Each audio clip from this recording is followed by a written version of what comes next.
পাকিস্তানে কেমন আছেন পূর্ণম কুমার, কি খাচ্ছে, শরীর কেমন, কিচ্ছু জানতে পারছেন না। তাই কাল পাঠানকোট রওনা দিচ্ছে বিএসএফ জওয়ানের পরিবার।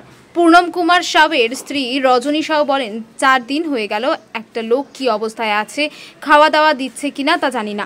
শুধু বলছে ফ্ল্যাগ মিটিং হচ্ছে, সামনাসামনি থাকলে কিছু তো খাবার পাওয়া যাবে, তাই যাচ্ছি ওখানে।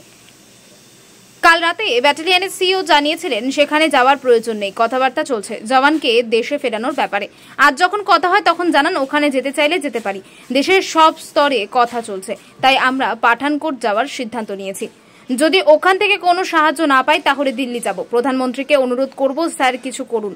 বিএসএফ জওয়ানের স্ত্রী অন্তঃসত্ত্বা, গর্ভে বেড়ে ওঠা সন্তানের থেকেও এখন স্বামীর চিন্তায় বেশি রজনী বলেছেন। আমি চাইছি দ্রুত তাকে দেশে ফেরানোর ব্যবস্থা করা হোক। 4 দিন হয়ে গেল, এখনো কোনো আপডেট পাচ্ছি না। পূর্ণম কুমারের মা দেবন্তী দেবী বলেন, ছেলে সুস্থভাবে ফিরে আসুক এটাই চাই। ছেলের কথা শুনিনি, ছেলের সাথে কথা বলতে পারিনি, অনেক সময় হয়ে গেল। हम लोग क्या करते कर गया, महला के बात नहीं है कि हम लोग कुछ कोई को बुलाएगा करेगा, आप लोग के हाथ में है। अब हम लोग ये अपने कर सकते हैं, कुछ उतना बोलने का शक्ति नहीं है। सरकार से क्या दरखास्त करेंगे? सरकार से क्या बोलेंगे? सरकार से क्या दरखास्त करेंगे?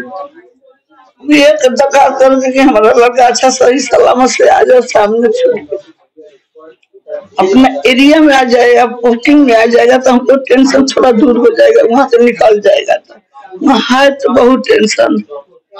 किसी से बात हुआ अभी? ना किसी से बात नहीं हुआ। आपके उधर जाने वाला अब तो बहू नहीं मानती है, नैयर वाला थोड़ा पढ़ा लिखा लोग, हम लोग तो निपड़ आदमी, पहले का आदमी है, रोगी हम भी रोगी, हम लोग तो चलने नहीं सकते घर में। उसको परिवार वाला बोलता है यहाँ तो बैठने से नहीं होगा, तुम चलो, तुमको हम लेके चलेगा, वहाँ पर सब होगा तब पूरा हलचल मचेगा, तब कुछ करेगा वो लोग, ये तो बोलता है। अगर किसी से बात हुआ? किसी ने किसी से नहीं बात हुआ।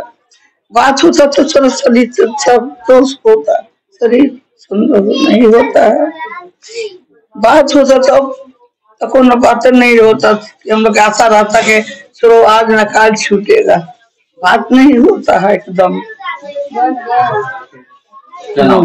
ब्यूरो रिपोर्ट, उत्तरेर प्रहरी।